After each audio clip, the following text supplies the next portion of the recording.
અમદાવાદના જગતપુરમાં એક પ્રેમ કિસ્સો હવે રક્તરંજિત ખેલમાં ફેરવાઈ ગયો। પાન પાર્લર પર સિગારેટ લેવા ઉભેલા દંપતી પર ત્રાટક્યો પૂર્વ પ્રેમી અને બાદમાં ધડાધડ ઝીંકી દીધા છરીના ઘા।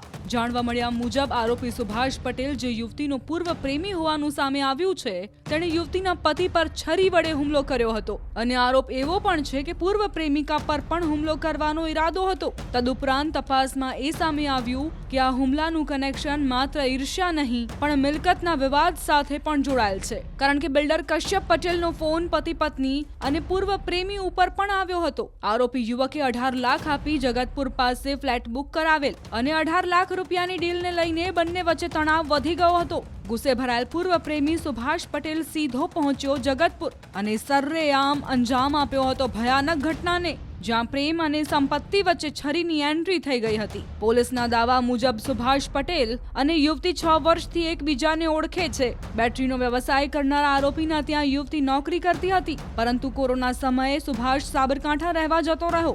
આરોપી અને યુવતીએ એક ફ્લેટ બુક કરાવ્યો હતો, જ્યાં હાલ યુવતીની માતા રહેતી હોવાનું સામે આવ્યું છે। ગત મહિને યુવતીએ લગ્ન કરતા વિવાદ ઉભો થયો છે, તો 2 મહિના અગાઉ બંનેની દારૂના કેસમાં ધરપકડ પણ થઈ હતી અને બંનેને પાસા પણ થઈ હતી। હાલ સુભાષ પટેલ પોલીસ કસ્ટડીમાં છે અને તપાસ ચાલુ છે, તો યુવતીના પતિને ઈજા પહોંચતા તે માંડ બચ્યો છે। જ્યારે આ હુમલા પાછળનું કારણ સુભાષ માટે પ્રેમની હારનો બદલો હતો કે મિલકતનો ખેલ, તે સવાલનો જવાબ પોલીસ શોધી રહી છે।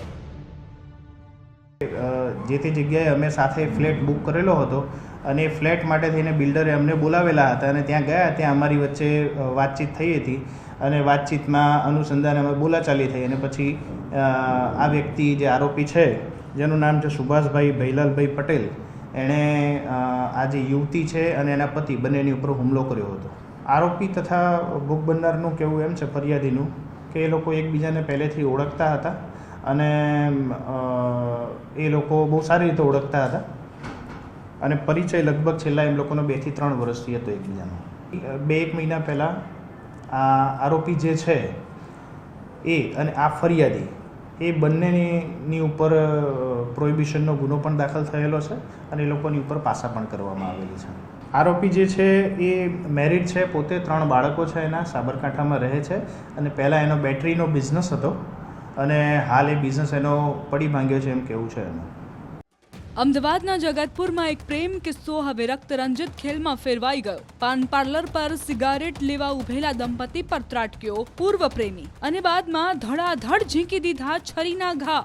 જાણવા મળ્યા મુજબ આરોપી સુભાષ પટેલ, જે યુવતીનો પૂર્વ પ્રેમી હોવાનું સામે આવ્યું છે, તેણે યુવતીના પતિ પર છરી વડે હુમલો કર્યો હતો અને આરોપ એવો પણ છે કે પૂર્વ પ્રેમિકા પર પણ હુમલો કરવાનો ઈરાદો હતો। તદુપરાંત તપાસમાં એ સામે આવ્યું કે આ હુમલાનું કનેક્શન માત્ર ઈર્ષ્યા નહીં પણ મિલકતના વિવાદ સાથે પણ જોડાયેલ છે, કારણ કે બિલ્ડર કશ્યપ પટેલનો ફોન પતિ પત્ની અને પૂર્વ પ્રેમી ઉપર પણ આવ્યો હતો। આરોપી યુવકે 18 લાખ આપી જગતપુર પાસે ફ્લેટ બુક કરાવેલ અને 18 લાખ રૂપિયાની ડીલને લઈને બંને વચ્ચે તણાવ વધી ગયો હતો। ગુસ્સે ભરાયેલ પૂર્વ પ્રેમી સુભાષ પટેલ સીધો પહોંચ્યો જગતપુર અને સરેઆમ અંજામ આપ્યો હતો ભયાનક ઘટનાને, જ્યાં પ્રેમ અને સંપત્તિ વચ્ચે છરીની એન્ટ્રી થઈ ગઈ હતી। પોલીસના દાવા મુજબ સુભાષ પટેલ અને યુવતી 6 વર્ષથી એકબીજાને ઓળખે છે। બેટરીનો વ્યવસાય કરનારા આરોપીના ત્યાં યુવતી નોકરી કરતી હતી, પરંતુ કોરોના સમયે સુભાષ સાબરકાંઠા રહેવા જતો રહ્યો। આરોપી અને યુવતીએ એક ફ્લેટ બુક કરાવ્યો હતો, જ્યાં હાલ યુવતીની માતા રહેતી હોવાનું સામે આવ્યું છે। ગત મહિને યુવતીએ લગ્ન કરતા વિવાદ ઉભો થયો છે, તો 2 મહિના અગાઉ બંનેની દારૂના કેસમાં ધરપકડ પણ થઈ હતી અને બંનેને પાસા પણ થઈ હતી। હાલ સુભાષ પટેલ પોલીસ કસ્ટડીમાં છે અને તપાસ ચાલુ છે, તો યુવતીના પતિને ઈજા પહોંચતા તે માંડ બચ્યો છે। જ્યારે આ હુમલા પાછળનું કારણ સુભાષ માટે પ્રેમની હારનો બદલો હતો કે મિલકતનો ખેલ, તે સવાલનો જવાબ પોલીસ શોધી રહી છે। જે તે જગ્યાએ અમે સાથે ફ્લેટ બુક કરેલો હતો અને ફ્લેટ માટે થઈને બિલ્ડરે અમને બોલાવેલા હતા અને ત્યાં ગયા। ત્યાં અમારી વચ્ચે વાતચીત થઈ હતી અને વાતચીતમાં અનુસંધાને અમે બોલાચાલી થઈ અને પછી આ વ્યક્તિ જે આરોપી છે, જેનું નામ છે સુભાષભાઈ ભૈલાલભાઈ પટેલ, એણે આ જે યુવતી છે અને એના પતિ બંનેની ઉપર હુમલો કર્યો હતો। આરોપી તથા ભોગ બનનારનું કહેવું એમ છે, ફરિયાદીનું, કે એ લોકો એકબીજાને પહેલેથી ઓળખતા હતા અને એ લોકો બહુ સારી રીતે ઓળખતા હતા અને પરિચય લગભગ છેલ્લા એમ લોકોનો 2 થી 3 વર્ષથી હતો એકબીજાનો। 2-1 મહિના પહેલાં આ આરોપી જે છે એ અને આ ફરિયાદી એ બંનેની ઉપર પ્રોહિબિશનનો ગુનો પણ દાખલ થયેલો છે અને એ લોકોની ઉપર પાસા પણ કરવામાં આવેલી છે. આરોપી જે છે એ મેરિડ છે, પોતે 3 બાળકો છે, એના સાબરકાંઠામાં રહે છે અને પહેલાં એનો બેટરીનો બિઝનેસ હતો અને હાલ એ બિઝનેસ એનો પડી ભાંગ્યો છે એમ કહેવું છે એનું.